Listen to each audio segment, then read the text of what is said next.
In this lesson, we're going to talk about the setback fillet.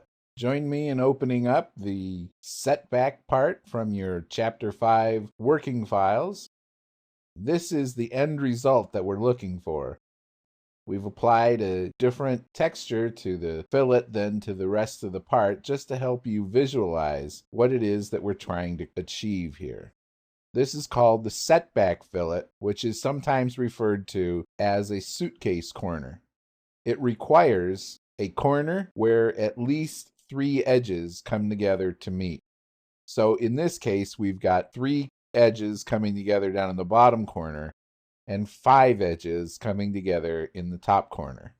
This is more of a blend than a strict fillet, but it does use arc-based fillets rather than splines. It can be used with constant radius fillets, variable radius fillets, or the multiple radius fillet. I'm going to delete this fillet feature and show you how to create the most complicated fillet feature in SOLIDWORKS.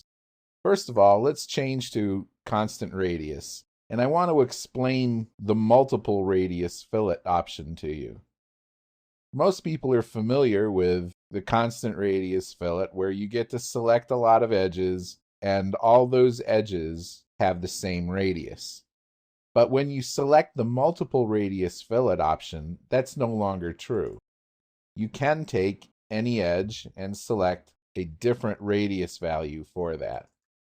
In fact, you can assign a different radius value to every edge on the part and have that all apply within a single fillet feature.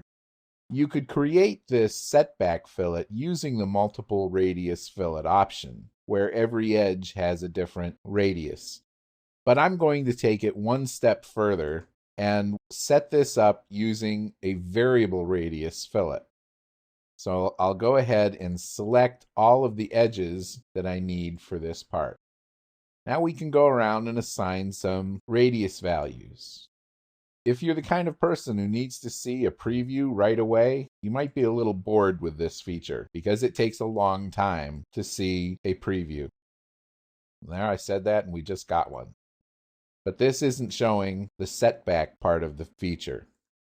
I'm just assigning variable radiuses to every one of these edges so we get a good feel for different ways in which we can control this. So every edge has 2 different radius values assigned, one for the end and one for the beginning. So now let's move on to the setback portion of this feature. If you slide down the property manager, there's a panel that you may have never opened up called setback parameters. What this is looking for is a couple of vertices. So I'm going to select this vertex and this vertex. This brings up a flag with a set of setbacks.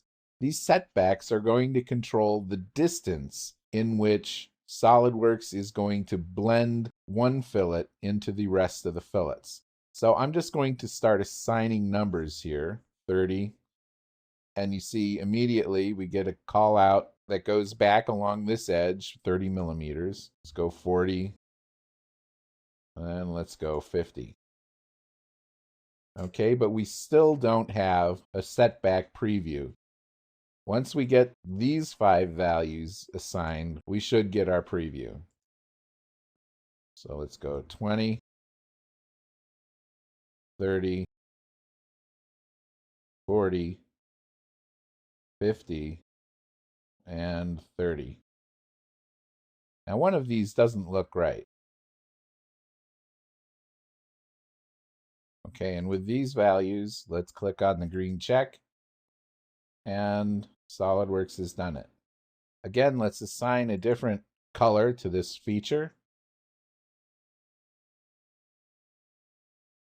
And you can see, if we turn on the edge display, that these faces are broken up into a bunch of smaller patches.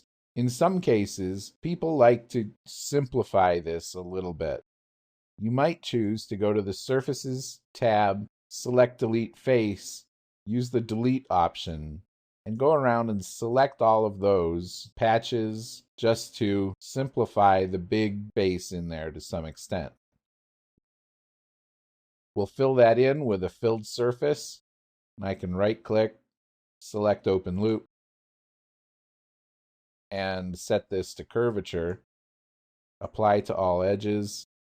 It's a little bit lumpy. That's something we don't want. So we can back this curvature off to tangent. And that does the trick. We'll tell SolidWorks to merge the results, so that'll knit it together. And that looks nice.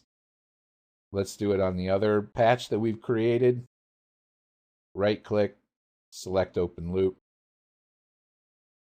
tangent, apply to all edges, merge, and try to form solid. Now I'm going to take these two surfaces and change them to the same color I changed the rest of the fillet to.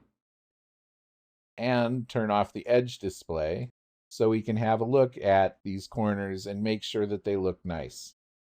There's a little dimple here, but other than that, it looks pretty good. And it does look better than the fillet created on its own.